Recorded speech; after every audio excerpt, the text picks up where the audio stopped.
Good evening, and thank you for watching. My name is Arren Kimbel-Sannit, and I'll be the moderator for this evening's question and answer session, such as it is, with Alexander Kolodin, who's vying to be the next Republican senator in the 23rd Legislative District. Senator Michelle Ugenti-Rita, the incumbent, was unable to attend. The Citizens Clean Elections Commission is the sponsor for this event. As the state's voter education agency, Clean Elections hosts debates so voters have the opportunity to hear directly from the candidates, ask questions on the issues that matter most to them, and vote informed. Candidates that have a contested primary election are invited to participate in the debate. Candidates that have opted into the Clean Elections Clean Funding Program are required to participate, while traditional candidates are invited and encouraged to attend. The questions that will be asked this evening are coming directly from voters. Leading up to the debates or Q&A session, Clean Elections conducted outreach to voters across the state, soliciting questions for the candidates. And if you should have any further questions throughout the debate, you may submit them at any time via text at 928-362-1062, via email at debates@kc-a.com, or on the phone at 480-937-1297. As I said earlier, tonight's question and answer is with Alexander Kolodin, who is running for Senate in LD23. He's a Republican. And before we get to the questions, Alex, I will allow you an opportunity to make a brief opening statement. Well, thank you. So let me add a prefatory note first. I am not a supporter of clean elections. I think y'all ought to be privately funded, and that the people who work for you ought to get real jobs that are not funded by hardworking taxpayers. However, I do appreciate the invitation to speak to you here tonight. I'm running for state senate because I love this state, and I want to see us come back from economic brink that we've been pushed to by COVID.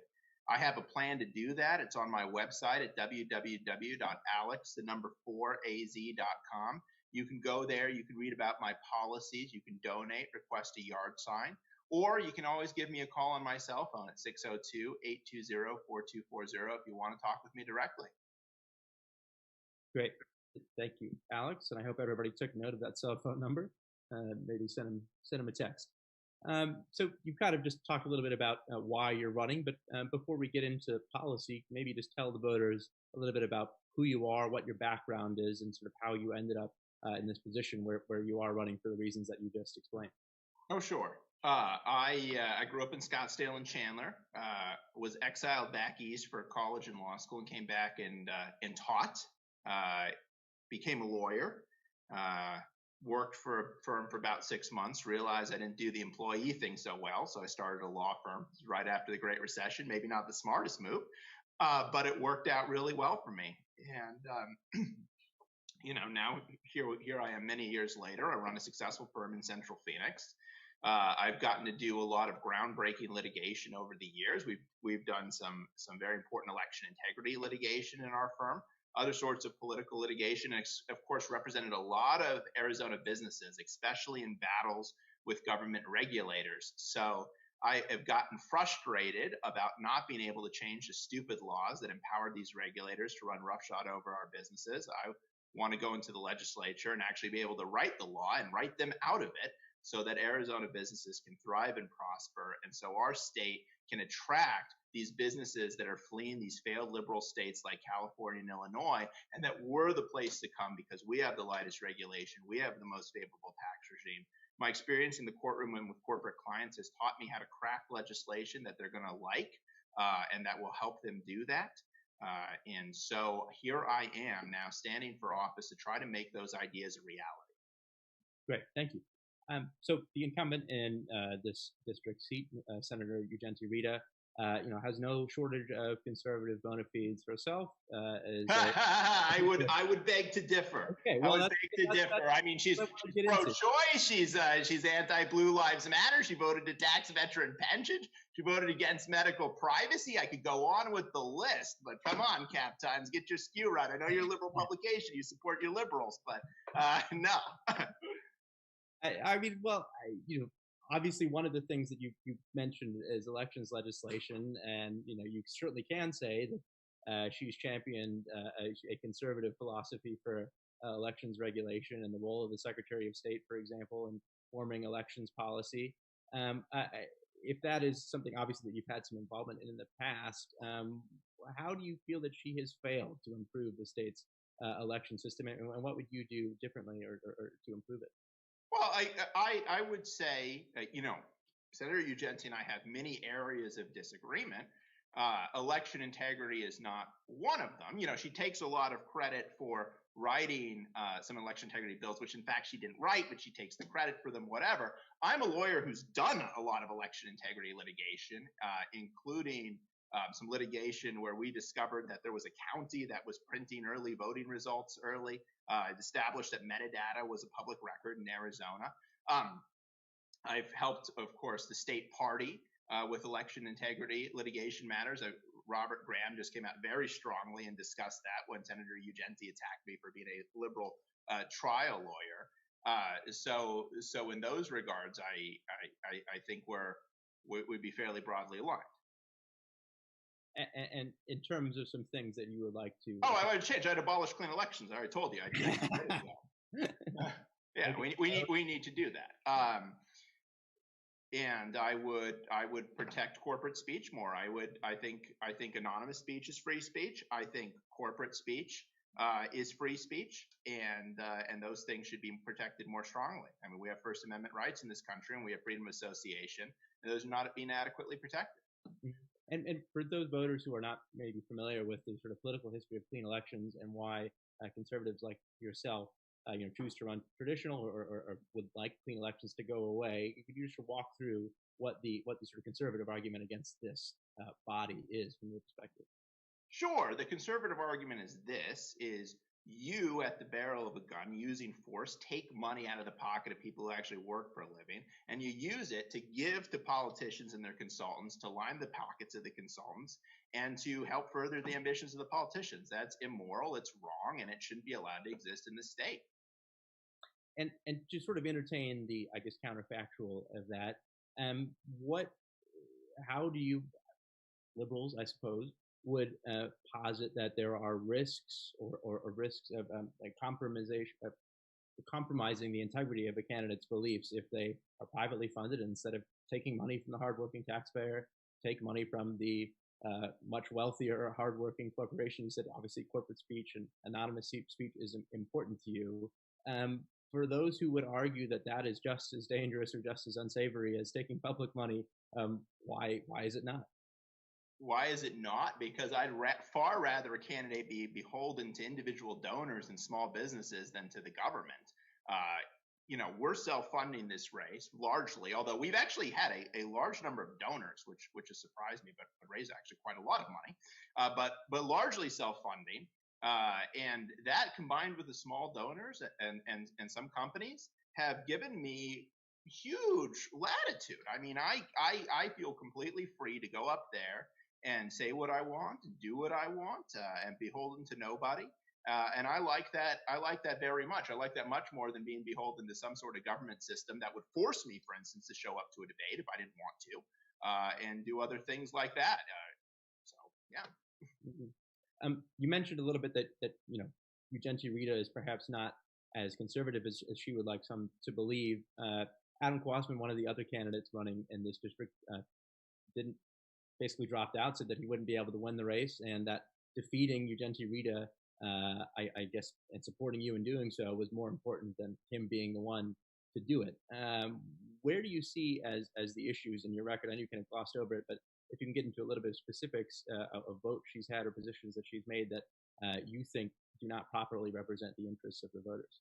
Well, sure. She's sponsored a bill 3 times to make abortion a constitutional right. She was the only Republican to vote against the Blue Lives Matter bill. She voted to tax veteran pensions. She voted to make your medical data public. I mean, just to name a few, right? These are not conservative views, and this happens to people. You get into office for 10 years, and you get mushy, right? She was elected as a T-Publican, and that was great. 10 years ago, I'm sure she was fine. And I've heard 10 years ago she was great. Over those 10 years, she has changed, as so many elected officials do, because they get beholden to the public money and they get beholden to the lobbyists. And of course, Ugenti has had other issues with the lobbyists, but people change. And that is one reason you probably want a businessman like me in there who knows how to grow and start a successful business, who isn't beholden to people because he's got the money himself. and who can go in there and truly be a conservative and adhere to conservative values and be able to stick to those principles when he's in office because, he's had the experience in the private sector and has that background. And I mean, there's certainly other Republicans in the legislature who come from the private sector. I mean, a large amount of them, or a large amount of legislators, period. Not all of them have stuck to their guns, as you pointed out. I mean, what is there to assure voters that whether it is because you become beholden to money from a certain a demographic or corporate interest or what have you, don't compromise your values? How do you guarantee that you do not fall prey to the same meat grinder effect of the legislature that has affected so many others? Well, I sure as heck am beholden to business interests. I'm beholden to the small business interests of Scottsdale, Fountain Hills, and Rio Verde, and I will fight every day for your small business.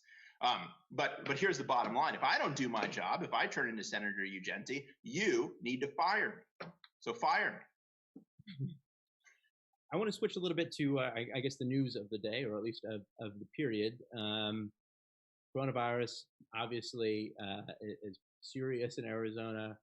There's been a fair amount of back and forth in the sort of local politics zeitgeist today over whether we're as bad as some entire countries in terms of the severity of the coronavirus or COVID-19 here in Arizona.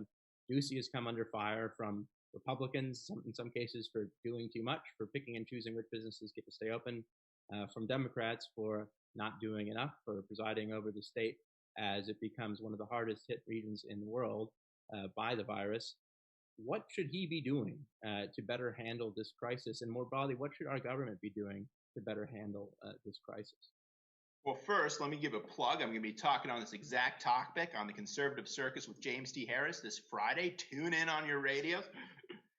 Look, the bottom line is we are trying to close the barn door when the horse is already out. The emergency powers legislation essentially gives the governor plenary power until the legislature goes back in session. Who decides when the legislature goes back in session if it's not a regular session? The governor did. We have allowed this sort of legislative catch-22 to exist in the state for far too long. Now my opponent's out there grandstanding about, how we need to introduce legislation to change this, which she can't do because she's not in session, and that's why her legislation is vaporware. But she had 10 years to change this, and like Sleepy Joe Biden, she was too busy doing other things. We all know what she was doing, and she didn't come around and address this and change this. What needs to happen is very simple. The emergency powers legislation for the governor needs to have a time limit. It needs to say after X amount of time, this has got to be reauthorized by the legislature, or even better, it gets kicked to the legislature, right? Executive authority is never meant to be exercised in a situation of permanent emergency, right? Permanent emergency is a dictatorship. It's meant to be exercised for a brief and temporary period of time. And structurally and fundamentally, that's not the governor's fault, right? That's the legislature's fault because they were all asleep on the ball. Like so many legislators around the country, like Congress, they've abdicated too much of the responsibility to other branches of government, and now we're paying the price. We need people who go in there who actually understand the law and understand the danger from these things and actually understand how to fix them and aren't so distracted by other matters that they don't bother to fix them.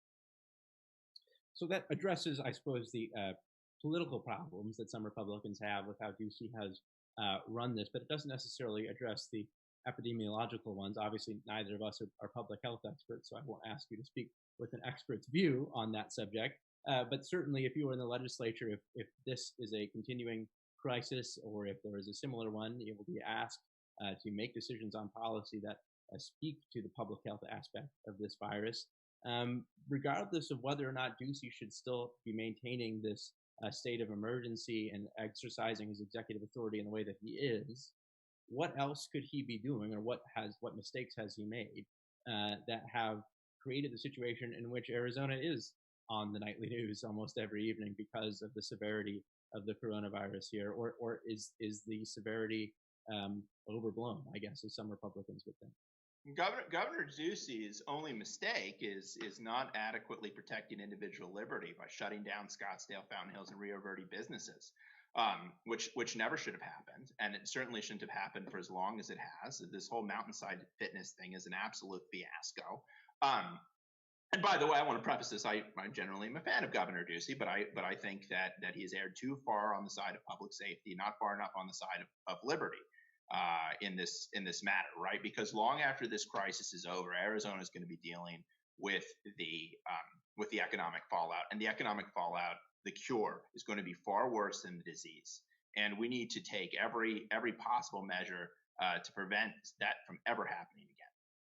So are we just to let the disease, as you put it, I guess very literally, persist then? I mean, the cure, obviously, as you say, has been harmful, detrimental to some people, could continue to have lasting ramifications for the state's economy.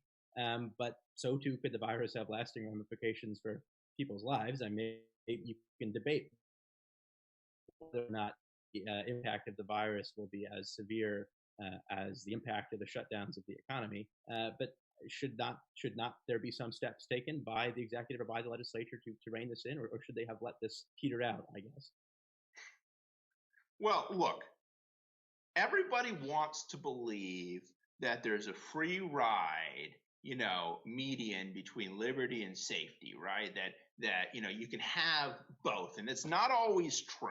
You got to make a decision, and this is Arizona. This is the West, okay? This is the wide open, free West, the land of cowboys and six shooters and shootouts in the street. And you know what? Plenty of people don't like that, and we call those people New Yorkers. Okay, this state is about freedom above all. And so, yeah, you have to make a trade-off between liberty and safety. And the way I make that trade-off is I make that in favor of liberty. I do that all day, and I do that every day. I make that trade-off in favor of Scottsdale businesses. I make that trade-off in favor of people not going hungry, in favor of people being able to feed their children, in favor of people not losing their lives' work. That's how I make that trade-off, because there's always going to be a disease. There's always going to be a virus. There's always going to be a threat out there. And once we start compromising our freedoms for any threat, we will never get them back. And we need to draw a line. It needs to be drawn here.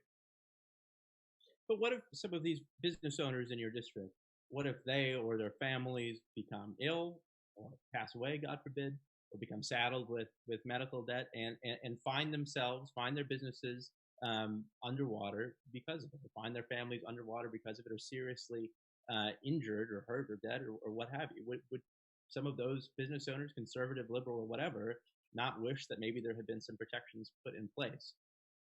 I'm sure there would. And by the way, I'm not saying that there's no room for protections, right?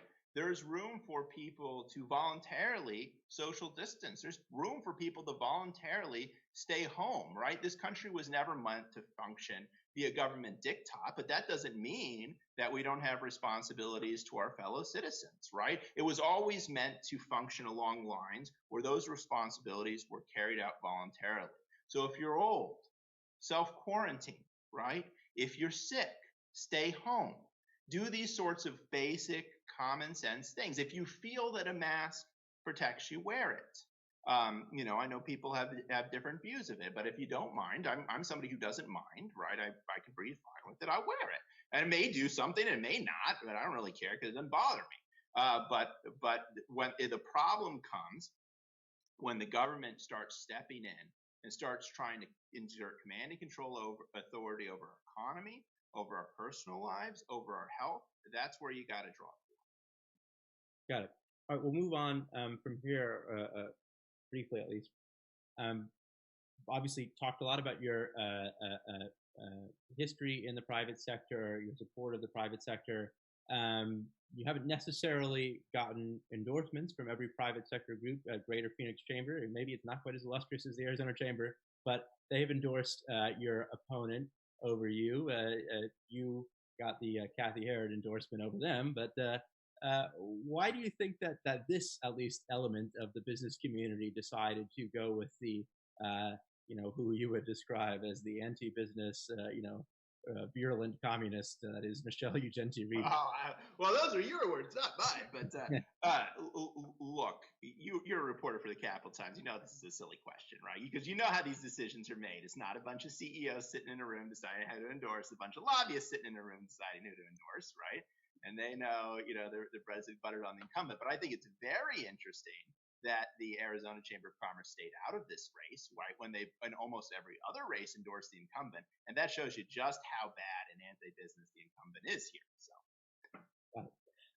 speaking of the incumbent, you've made some not so thinly veiled remarks about some of the personal controversies that Senator Ugenti-Rita has happened upon. I don't want to rag on her too hard since she's not here to defend herself. But yeah, well, why is that? She's at home hiding under her chair from her liberal record. I don't know. For reference for the voters, Senator Ugenti-Rita has been accused, among other things, I suppose, of, with her boyfriend at the time, sexually harassing another lobbyist and a former Capitol staffer, causing great personal trauma. And basically, the Senate did not do anything about it. That's right. And I'm curious to hear from you. If she were a man, she probably would have been treated differently, but she isn't, and that's all I'm going to say on the subject. Well, you don't think that the Senate should have done more, or taken some sort of? Yeah, I mean, you know, they have a history of expelling people with her kind of behavior, but she gets a free ride. You know, she knows how to play the system, and you know, it's up to voters. It's up to voters to expel her. You know, that's fundamentally how it is. So. And maybe disregarding this specific instance, do you think that there should be, in case this kind of stuff happens in the future, and surely it will, frankly, some of you guys are filthy, do you think that there should be a more definite code of conduct or ethics adopted by one or both chambers that specifically interdicts, you know, romantic relationships with lobbyists or behavior that is unbecoming? Because right now, I mean, the standards are kind of amorphous. Oh yeah, there should totally be a code of conduct for dealing with lobbyists. Absolutely, yeah, totally, totally completely. What do you see as the kind of risks, I suppose, that this kind of behavior carries in terms of being able to conduct business in a way that is, you know, fair and free of controversy? You know, personal relationships with lobbyists, between lobbyists and lawmakers, are not altogether uncommon, although they may not be talked about that often. I mean, how do you kind of rid that sort of institutional tendency from a body that is as old and perhaps troubled as the Arizona legislature? I don't know if prohibiting relationships, right, is the way to go. You know, I don't know what the final form of this code of conduct would take. Obviously, Senator Ugenti, the conduct she's been accused of wouldn't be kosher under any form of any code of conduct. But clearly it's gotten out of hand, right? Where now there's been so many investigations, and the point of this is not to talk about Ugenti's personal life or even her, you know, even potentially criminal activity that she's engaged in. That's not the point, right? The point is there's so much of this going on that it distracts the legislature from doing the people's work, right? And we've seen this, right, with this crisis for which we were totally unprepared. The legislature didn't have any way to protect its power or to claw back executive authority. It got so busy, right, dealing with these stupid internal matters. And you know, that's fine. You can have amateur hour when everything's humming along fine. But when the crisis comes, you need the real professionals. So, do you think the voters take note of this kind of internal stuff as you discussed? I mean, I'm just thinking to take the example of the opposite chamber in the House. You know, we've had the David Cook scandal that wrapped up today. Neither of his challengers have really attempted to make hay over it on the campaign trail, and I frankly don't think that there's many Cap Times readers out there in Globe. Do you think that in your district the voters have been paying attention to the Ugenti-Rita scandal, or do you think that's something that is fair for you to raise with them and to direct their attention to how the legislature has been distracted, as you put it? Oh yeah, I mean, I know they are, right? Because that made the mainstream media. I mean, made the Republic and all of that, and they always tell me, right? I mean, it's one of the reasons that so many people are fed up with her. So. Speaking again of Ugenti-Rita, she. Well, let's speak about something else now. Well, I'm done talking about Ugenti. I'm about to. Let me finish. She mentioned legislation that you said that you originated. That was basically, yeah, I was getting there. That basically, in some, assuming I'm understanding it correctly, obviously it's not legislation that exists currently because we're not in session. That business owners in Scottsdale, for example, should be able to use some kind of force, violent force, I suppose, if rioters, such as in the recent unrest, related to the Black Lives Matter movement if rioters threaten their property or livelihood. Why, in your mind, is I guess physical violence a commensurate response, or sort of how did you come up with this proposal? No, I'm glad that you're finally acknowledging that I came up with a proposal, because really, who but a lawyer would come up with a proposal? Who but a lawyer would know that there's a gap in the law, that you can't go down to your business with a gun and defend it and expect the law to protect you, right? And of course, like I said, she's gotten ideas for previous bills before from other people, and you know what? That's what she should do. I'll tell you this: when I'm in the state senate, I'm going to steal great ideas too, because that's what a state senator ought to do. But how did I get the idea?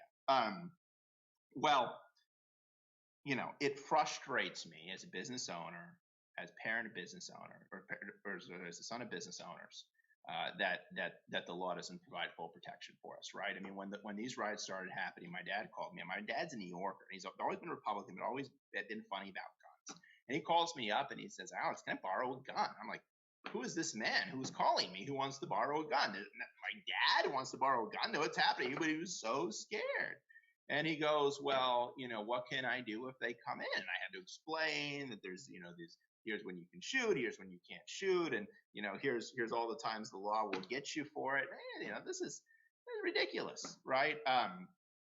You know, the law should be very clear, right? If somebody's trying to break into your business, you can go down to your business and you can protect your life's work. The law should be clear on that, right? Because this is the fundamental problem, right? With everything we sort of talk about is law enforcement. The police are so important. It is so important to have strong police on the streets. But citizens too have a responsibility to protect their communities and their businesses and themselves, right? We have a responsibility for our own self-defense too, right? Those of us who are capable of it. And the law ought to recognize that and give us the tools we need to carry out that important responsibility. I mean, I don't know if you know, but according to the Arizona revised statutes, that most Arizonans between the ages of, I think, 18 and 45 are actually members of the Arizona militia, right? This is the organizing principle of our state, is armed self-defense. And so the law ought to be organized around those same principles. Great. I want to move to the economy. Estimates from legislative budget analysts about declining state revenues have not turned out to be as dire as initially predicted, but depending on how things go, depending on what decisions the governor makes, it's certainly possible that the state could be in the hole financially, you know, losing more money than it takes in, essentially. What are some steps that you can take if you were elected, that the legislature should take, aside, I suppose, from reining in the governor's authority, to ensure that businesses and workers feel that their livelihoods are protected once or if we emerge on the other side of this thing? I don't understand your question. Would you please rephrase it? Sure. What are some proposals that you might have, aside from, again, reining in the governor's executive authority, as you mentioned, to ensure that businesses and workers and that the economy as a whole basically survives this? Obviously, JLBC has dialed back on its estimates for how dire their budgetary shortfall could be. Sure. Now I understand your question, so let me address it. Go ahead. All right. First, most small businesses, including mine, are not taxed under the corporate tax code. Most small businesses, including mine, are taxed under the personal income tax code as pass-through entities. Right now, Arizona is a conservative state, but we do not have a conservative level of income tax. We do not. We have a middle of the pack level of income tax. One, it discourages businesses from coming here. Two, it makes it hard to grow an Arizona business. And three, especially when you suffer shocks like this, it makes it hard to survive. We, as members of the legislature, need to help Governor Ducey fulfill his pledge to finally abolish, or at least every year reduce, the state income tax. We need to give small businesses a break. Now more than ever, they need that break. You know the other break they need? The other break they need is not being regulated to death. Again, Arizona is a conservative state, but we are saddled with a progressive era constitution. The Corporation Commission regulates utilities. Okay, everybody knows they do that. What they also do is make the life hell for small businesses, right? If you're trying to grow a startup in Arizona, the Corporation Commission will make your life a living hell. That's why a lot of startups, even though they want to flee California, they don't come here. We don't have clear regulation for small businesses, and we have too much of it. It needs to go by the wayside. All of Arizona's regulation for private money businesses that's stricter than the federal standard needs to be abolished. and it needs to be very clear that we'll follow the most permissive interpretation of the SEC standards. And that way, with a better tax regime and a much better regime for regulating growing businesses, including native Arizona businesses that hope to grow, we can come back from this stronger than ever before, right? Both because our homegrown businesses will be in a better position than businesses in other states around the country, and because, as I said, the businesses looking to flee these liberal failed states are going to want to come here. They're going to want to bring high-paying jobs here, and of course, having more businesses in the valley creates more business for other businesses, right? This is what I've known as a businessman my whole life, and from a family of small businessmen. So if we put in place these proposals, the future can be very bright for Arizona. And to just sort of engage with the hypothetical, if the state's budget deficit is as bad as it perhaps could be because of the shutdown or because of just a diminished demand that would be natural in a time of pandemic, do you think that a tax cut basically would still be a viable option? I mean, the Republicans in the legislature this year had a lot of tax cut proposals on the table that they set aside, basically out of fears of declining revenues. Do you think that they are just kowtowing to the liberals by putting aside, I think it was like a $350 million tax cut over 3 fiscal years, or do you think that there is a time when cutting taxes is not appropriate? Well, look. What you need to understand is that cutting taxes can actually create revenue, right? Because even corporations that are taxed under the corporate income tax rate, they pay a lot of attention to the personal income tax code. Why? Because their executives and their employees are taxed under the personal code. So it's very possible that by lowering the personal income tax, you attract more C corporations here that are paying corporate taxes. You could actually grow the tax base that way. We don't know, right? But here's what I do know is that the government will always spend every penny you allocate to it, and the only way to stop that is to starve the beast. So if cutting taxes lowers revenue, then we starve the beast. Great. And if cutting taxes increases revenue, that's great too. The other thing that the legislature sort of lacks is a creative business sense. They're sort of in the box thinkers. Oh, we need more revenue and we have to increase taxes. It's like, no, there's other ways to do this. There's a ballot initiative that's terribly written to legalize marijuana. But if it passes, for instance, one of the things that I think we could do is get a bipartisan majority together to say, hey, you guys just don't get these licenses because you wrote the legislation, because of course, it's written by the big dispensary owners, right? In fact, we're going to charge you for those licenses. We're going to charge you, the market rate's about $30 million a piece. Yeah, we're going to charge you $30 million a piece. And I don't care if you're conservative or you're liberal, right? That's a good idea for everybody. If you're conservative, it's a good idea, because why should these drug dealers get a free ride? Right? If you're liberal, it's a good idea, because it's why should these drug dealers get a free monopoly? And guess what? If you do just that, you blow a $400 million hole in the budget deficit, right? That's the kind of creative thinking that you do, right? If you've ever had to make a payroll, and I have, and so I know how to do these things, and I will bring that expertise to the state legislature. Great.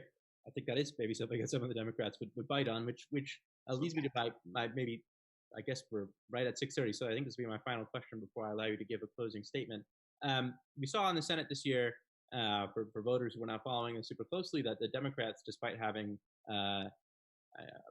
farther away from the majority in the Senate than they were in the House, were actually able to exert more influence, largely because of a couple moderate Republicans who occasionally sided with them, occasionally to the chagrin of some of their colleagues. I'm wondering, you've been very vocal about your derision towards liberal states and liberal politicians. Do you think that there's a role for the kind of bipartisan thinking that has been espoused by some of these moderate Republicans in the Senate that has given Democrats in the Senate a degree of influence, or do you think that it's my way or the highway, Republicans should rule the day? Look, I am a firm believer in Ronald Reagan's bold colors and no pale pastels. Conservatives and liberals of good cheer and good faith, we may find 10% of issues that we agree on. On those 10% of issues, I will sit down and I'll have a beer with you, and we will work together, and we will build great things. And on the other 90% of issues, I will fight like hell. And that's the way it should be, because ultimately policy decisions, big policy decisions about what direction we want the state to go, those are decisions that are made at the ballot box. So if a liberal doesn't like the way that I am, then vote against me. Okay, but I'm not going to go in there and be a liberal. I am going to go in there and be a real conservative, the conservative that this district has always deserved. We're a conservative district, and we should have a real conservative senator. Great. All right, Alexander, given that we have exceeded our 30-minute limit, I think I will now give you an opportunity to give a brief closing statement, say goodbye to the voters, and we'll wrap up. Well, look, if you're a voter in my district, you already know how hard I fight. And I fought hard this whole campaign, but I fought hard this whole career. In fact, I fought hard my whole life. You know, I was a difficult kid. You know, I had some learning disabilities. I was real terrible guy to raise for my mom, but she never gave up on me. You know, she took a job at a private school in Chandler so that she could afford to send me there. And she always was really careful to monitor my education, homeschool me when she needed to. And I actually went on to go to college and become a teacher and later become a lawyer. And so I had to fight like hell just to get there. But then I started my business in the shadow of the Great Recession as a lawyer 6 months out of law school. And I have had so many groundbreaking cases in my career. I built a great business. I've made a lot of money. I've had a tremendous career in life. Part of it's luck, but most of it is really hard work and the willingness to fight like hell. And I tell you, if you send me to the state legislature, then every day and every night and every minute, I will be there and I will be fighting for you, fighting for the business owners of my district, fighting for the employees of my district, fighting for the people of Scottsdale, Fountain Hills, and Rio Verde. You can always call me. I will always listen to you. And if you have something, if the government's on your back, if it's holding you back, if it's restricting you, I want to hear about it, and we will fix it. Great. Alexander, thank you so much for taking the time. I'm sure the voters appreciate it, and have a good rest of your evening. Thank you. Bye.